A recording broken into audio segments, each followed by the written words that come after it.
would you consider this a comfort film? Yeah, I know you do. I do. And I think that, you know, it's a weird choice because it's a vampire movie. And Mm-hmm. it's like, why would you find a vampire movie comforting? But at the same time, like, the themes that this movie deals with are very familiar to us in a really nostalgic kind of a way. Yeah. I don't know that other people from a different generation would really see this as a comfort film. They might just see it as something campy or something fun. But for us, I think the reason this is comforting is because this is a very Gen X kind of a movie. You have like these kids who have divorced parents, and the mother that they're living with has to go out and work.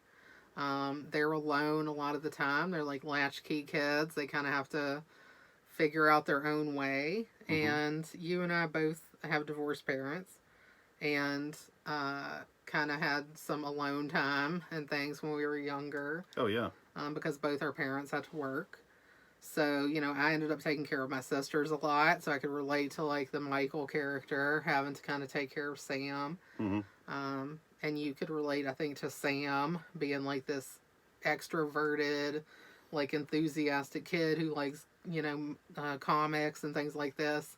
But he's kind of alone a lot of the time and has to go make friends and find his own entertainment. Absolutely. So, in that respect, I think there's just such a relating kind of a thing that we might have, and a nostalgia quotient obviously as well, just because of the year that, you know, the years that this came out would have been some really fun kind of developmental years, maybe difficult years of our lives too, but also just, you know, years that made us who we became later. And I think for that reason, and maybe I'm going too far, but for that reason I would say, for a limited group of people, I think this makes sense as a comfort film, even if it's not necessarily your traditional pick. Mm-hmm. Yeah.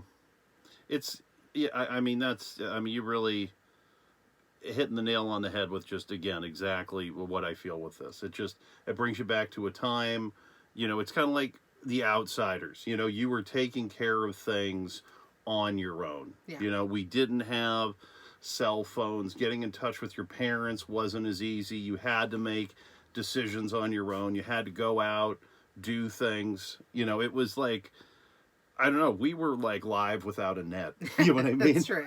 Yeah, I mean, and I think, like, you know, the kids who were born a little bit after us, even like slightly younger than us, who are like kind of older millennial type kids, mm-hmm. started to have a bit of a different experience. But we're like that cusp between Gen X and millennial, being born in like the late 70s. And so I think that for us, it was kind of like we're straddling the line between this earlier generation that didn't have a lot of technology, who kind of had to figure out things on our own, and very DIY kind of a style, which mm-hmm. obviously that's persisted into us, you know, recording podcasts in our closet at home, like, cobbling together our knowledge that we can learn from the internet. Mm-hmm. But yeah, I think, you know, that's just kind of who we are, and this movie kind of is part of that.